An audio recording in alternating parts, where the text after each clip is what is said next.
Baik, materi saya adalah serba-serbi beasiswa karena dari TOR sendiri tidak mengkhususkan saya untuk menjelaskan tentang beasiswa yang sudah pernah saya dapatkan. Jadi di sini saya berusaha untuk mencari tahu segala macam beasiswa yang mungkin teman-teman bisa dapatkan. Jadi jadilah materi ini seperti itu.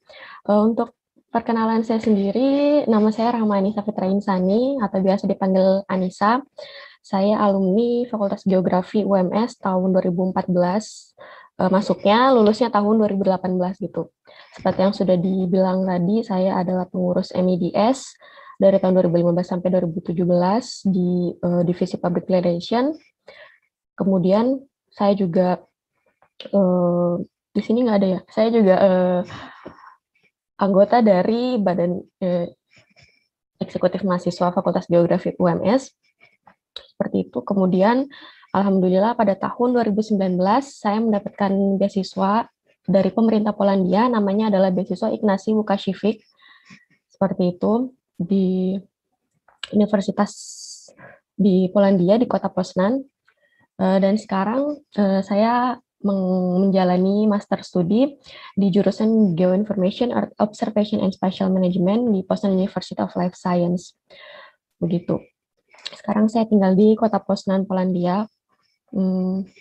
Kota Poznan itu, kalau misalnya teman-teman tahu negara Polandia, dia letaknya itu 3 jam dari Berlin, Belanda, dari Berlin, Jerman. Jadi dekat perbatasan Jerman seperti itu. Kemudian insya Allah di akhir bulan ini saya akan pergi ke Barcelona untuk menjalani magang atau traineeship di salah satu lembaga penelitian Spanyol seperti itu di bidang vulkanologi. Jadi mohon doanya semoga bisa menjalani dengan lancar seperti itu. Dan pada kesempatan kali ini saya juga akan bercerita bagaimana saya mendapatkan beasiswa-beasiswa yang sudah saya jelaskan tadi, baik beasiswa Polandia maupun beasiswa Erasmus itu sendiri. Jadi kita awali dengan bagaimana kita mencari beasiswa yang pas dengan diri kita. Kita harus tahu apa sih negara tujuan kita yang mau kita datangi, apakah kita mau kuliah di dalam negeri ataukah kita mau kuliah di luar negeri, jurusan apa yang mau kita ambil, kemudian apakah benefit-benefit yang mau kita ambil juga dari beasiswa tersebut, kemudian persyaratan khusus yang harus kita punya.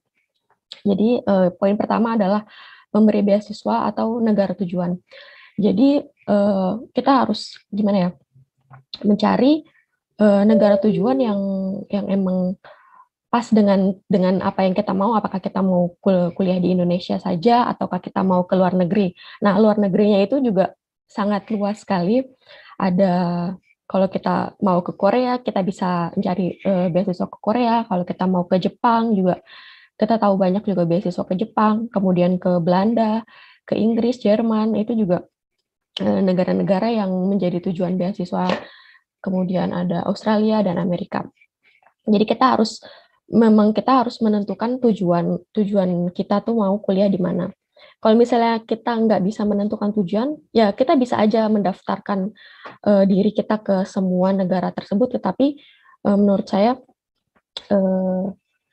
tidak bisa maksimal ke semuanya seperti itu. Jadi kita emang harus memilih, misalnya ada beberapa, karena waktu pendaftarannya itu juga biasanya barengan gitu. Jadi kita harus kayak konsentrasi ke beberapa beasiswa seperti itu. Kemudian untuk jurusan sendiri, di sini saya mengambil contoh jurusan itu dari geografi ya. Karena kita dari geografi, jadi S2 yang mau kita ambil tidak harus jurusan geografi, tetapi bisa dispesifikan ke jurusan-jurusan seperti remote sensing. Nah, jurusan remote sensing sendiri ini bagus jika teman-teman ambil di Belanda seperti itu. Jadi kayak negara itu menentukan jurusan yang akan kamu ambil. Kemudian kalau disaster management itu juga bisa dari geografi. Kalau disaster management itu bagus kalau misalnya diambil di Australia atau di New Zealand seperti itu. Kemudian ada water management dan geoinformation itu water management juga salah satunya ada di Polandia dan geoinformation juga ada juga di Polandia seperti yang sedang saya jalani sekarang. Jadi untuk jurusan sendiri teman-teman bisa menentukan gitu.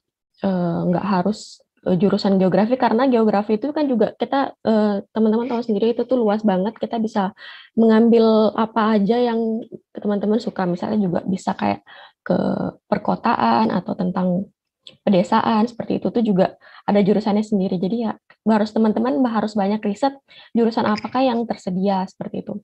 Kalau misalnya teman-teman dari jurusan lain di luar geografi itu juga ada misalnya tentang gizi atau nutrition, kemudian ada tentang bioteknologi. Jadi misalnya teman-teman dari jurusan biologi tidak harus mengambil jurusan biologi, tetapi juga ada jurusan bioteknologi yang bisa linear dengan jurusan tersebut.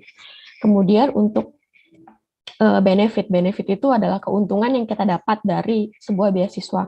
Apakah beasiswa itu menutupi tuition fee? Tuition fee itu SPP ya, menutupi tuition fee atau tidak, mencukupi biaya hidup atau tidak, mencukupi biaya asuransi atau transportasi atau tidak. Karena tidak semua beasiswa itu full seperti itu. Dia ada yang beasiswa yang cuma membiayai biaya kuliah atau biaya SPP saja, tetapi tidak membiayai biaya hidup. Ada yang beasiswa yang hanya biaya SPP dan biaya hidup, tetapi tidak membiayai biaya transportasi dan asuransi. Jadi kita juga harus lihat background kita seperti apa, kita mampunya seperti apa. Kalau misalnya, saya nih bapak saya kerja di perusahaan yang bagus, gajinya besar, jadi saya nyari beasiswa yang nggak apa-apa lah dibayarin tuition fee, nanti biaya hidupnya dari bapak saya, misalnya seperti itu ya, itu bebas tuh teman-teman bisa memilih sendiri. Tapi kalau misalnya teman-teman mau semua biayanya tertutupi dari biaya hidup maupun biaya SPP, harus mencari beasiswa yang bisa menutupi semua biaya tersebut. Jadi harus hati-hati juga dalam mencari beasiswa.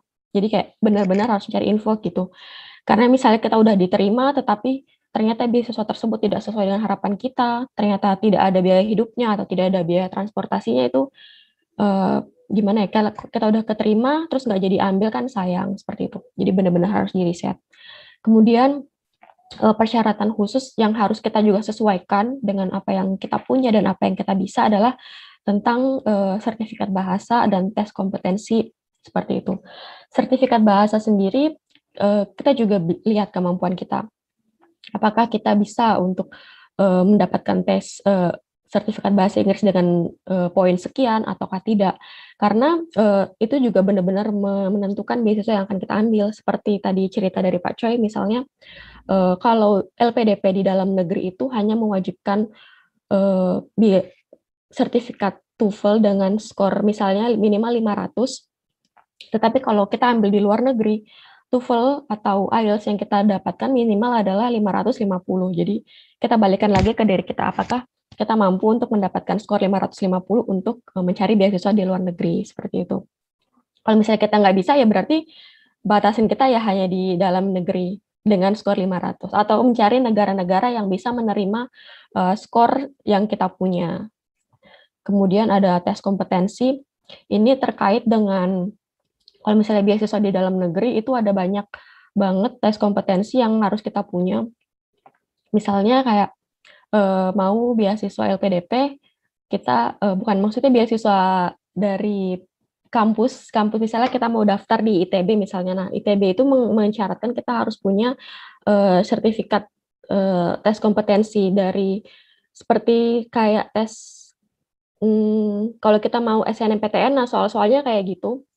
Nah, kita harus punya dengan skor minimal sekian, seperti itu. Nah, itu menjadi salah satu syarat khusus yang harus kita punya. Kalau misalnya kita nggak punya tes tersebut, ya kita harus ambil. Kalau misalnya kita nggak mau ambil, ya berarti beasiswa tersebut belum cocok untuk kita. Seperti itu.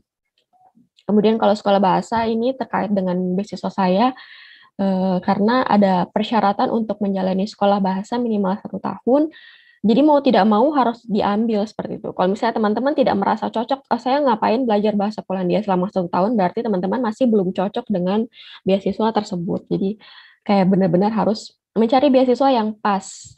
Jadi faktornya adalah negara, jurusan, benefit yang kita dapatkan, kemudian persyaratan.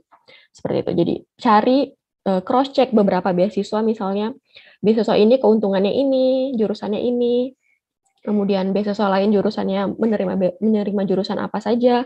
Kemudian kita cari mana yang paling cocok dan paling fit untuk kita apply seperti itu. Kalau misalnya semuanya cocok ya kita coba seperti itu.